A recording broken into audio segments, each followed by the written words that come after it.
Indicating around parked vehicles. Do you use your indicator or do you not? Now, there's been a discussion on Facebook. Somebody was asking, do we need to indicate around parked vehicles? There was lots of different answers. I know the answer, obviously, but there's lots of different answers on there about if you should use your indicator or not use your indicator, and what situations you should and shouldn't. This was coming from qualified drivers, driving instructors and learner drivers as well, and people were generally a little bit confused after a few of the answers whether they should or shouldn't. So I thought, the best situation now is for me to get out there and demonstrate whether I'm using an indicator or not doing. So let's just get out there, find lots of parked vehicles, and I'll talk about what I'm doing.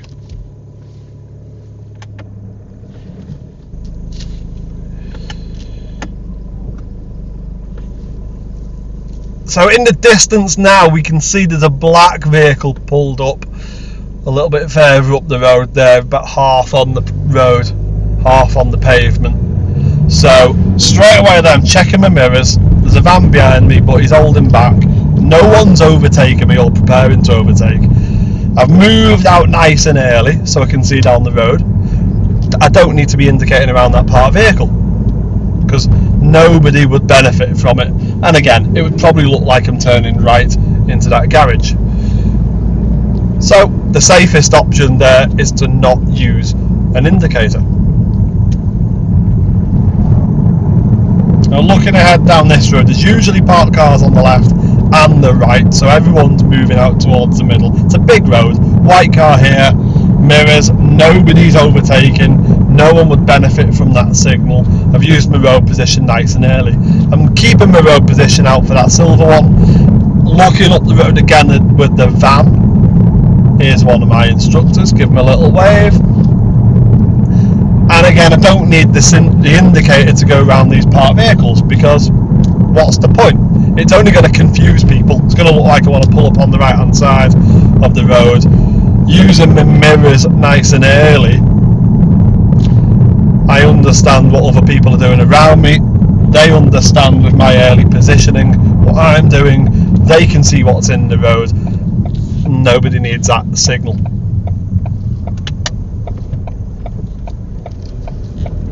On the roundabout here, yeah, we need an indicator, and we need an indicator coming off to let others around us know what's going on to help that roundabout flow. So that's where I would use a signal. Now going left into this road, I know always there's parked cars here, there's a school as well. So you've got a lot of mums and dads that park down here.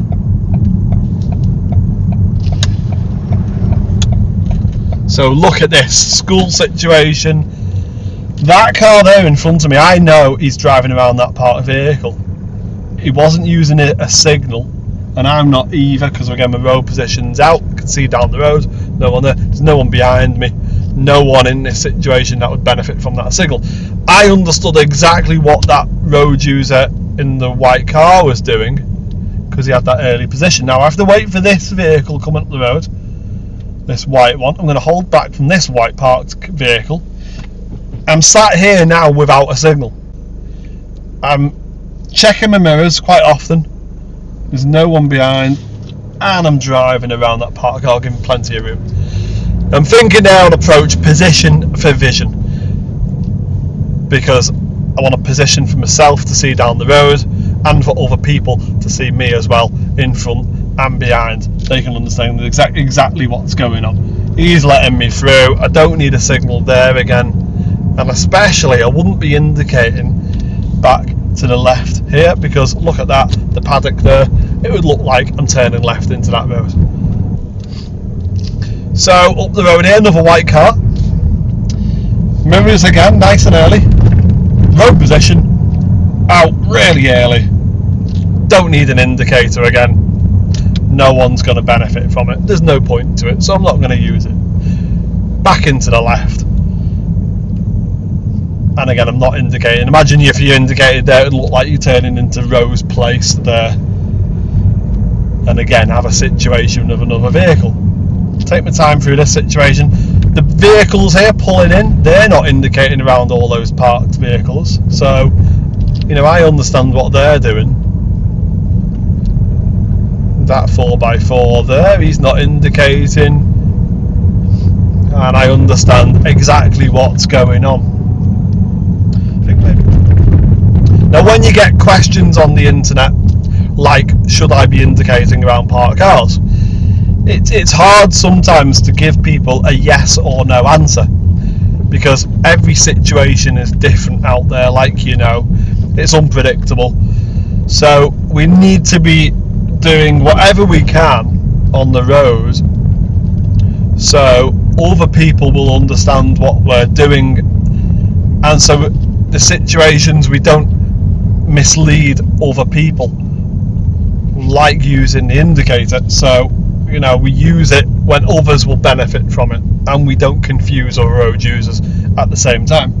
Like here, I've slowed down, I'm nice and slow coming through this. If anyone came up the road around the corner, we can deal with each other, because I'm at a suitable speed where I can easily react to them and they should be able to react to me. And my road position again is doing the talking. This guy indicated for the junction, he's around that, and I've just held back and I've let him through. Let's go right at the end of this road.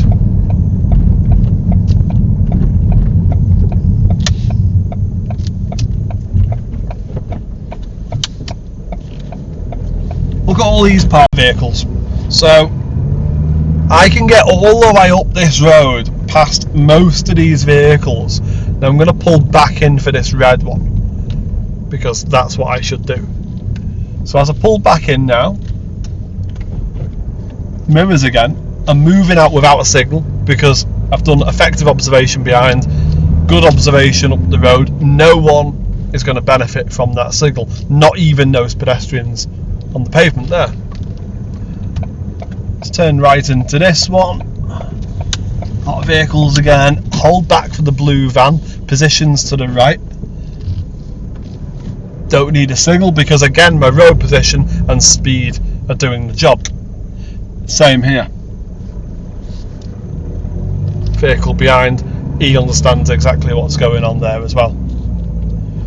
As I'm so slow here, if I was indicating, it could again say I'm going up one of those driveways into one of those houses.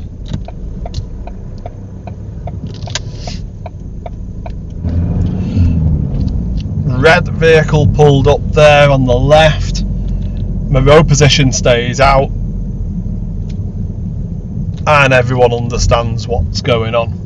Don't need a signal again. So we've been driving now for quite a while. I've done a full loop of Ormskirk, drove past many parked vehicles, and not once have I signalled around them, and not once has that caused a problem.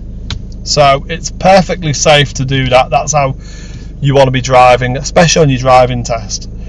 You could fail for putting on an unnecessary signal, especially one that's going to confuse other road users and mislead them. Same here, looking good. So like this situation here, I'm going right at these lights. Now I will need an indicator to let people know which way I'm going, because I can go straight on or I can turn right in this lane. So people will benefit from that right signal. Now if I signal now, it's just too early. We're sat in standing traffic. All it'll be is a bulb flashing away in traffic, not really doing much to help other people.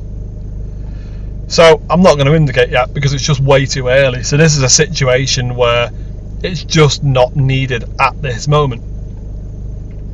Now lights are changing, and we're going to move off. She's on her phone. Now in this space of time here, coming up to the lights, I'm going to indicate right. Because that's the moment really when people are going to benefit from that signal. Now up the road here, this is where now the lanes merge back into one lane. Now again, you shouldn't need an indicator for this. All the traffic, it's called a zip merge, should just merge in. So let's look at this silver one.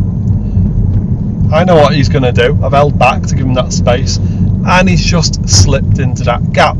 Now he doesn't need a signal because he's only moving back to where he should be. Where else is he going to go? Because that lane ends, and at the merge point, he's just merged in. I've allowed him that room because I know exactly what's going to happen.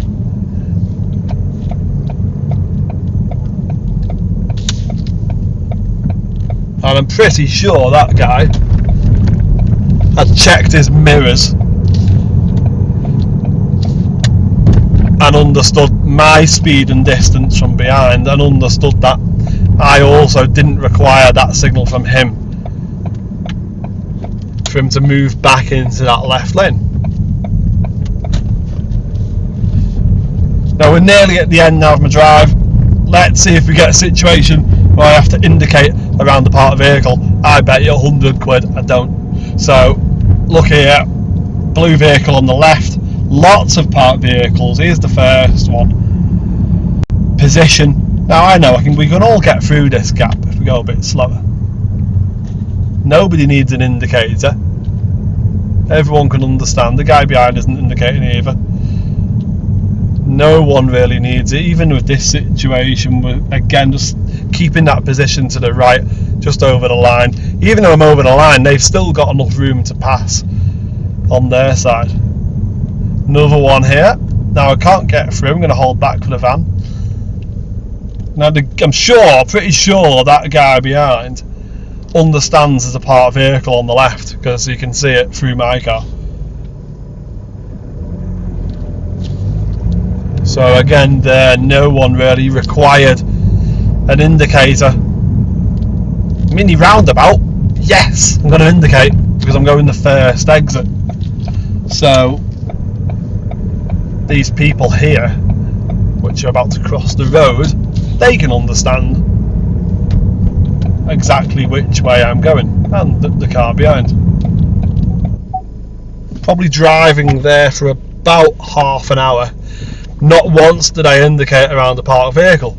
It just wasn't necessary. So my road position was good enough on approach. I was having good checks in my mirrors, nice and early. Got that road position out. Everyone behind understood what was going on. I'm sure they could understand why I was positioning out, because they can see through my car. They can see that there's a parked vehicle on the left from down the left hand side as well. And no one required a signal for me to go around that parked vehicle. In many of those situations, it would, if I did indicate around the parked vehicles, it probably would have looked like I was either turning right into a side road or pulling up on the right hand side of the road. So that would confuse other road users and potentially cause a situation. Especially going around the parked car and coming back in again. I didn't indicate. Don't think I ever have in all the time I've been driving, because where else am I going to go? I'm not going to stay on the right hand side of the road when there's no object on the left. So I'm just gliding back in at a nice safe angle. If I did put on a signal to come back into the left hand side, then it would only again confuse other road users and maybe pedestrians as well, because it would look like I'm turning left, or just make it look like I'm going to pull up on the left. So that left indicator definitely not required, and the right indicator, there could be a situation one day where you might use it, but most of the time, like on this drive, I've not used an indicator. So I think that's enough. Hopefully you've got an understanding of if you're going to use that indicator or not. Hopefully now you can go on your drive, whether you're learning or you're coming up to test, and hopefully now you can understand a bit more of when you're going to use that indicator and why you're going to use it. But if you've got any questions, type them in the comment section. Obviously subscribe for more videos. You can also message us directly as well, and I will get back to you and answer any questions. So hopefully you've enjoyed that. I'll do more videos, and just subscribe for more. Thank you.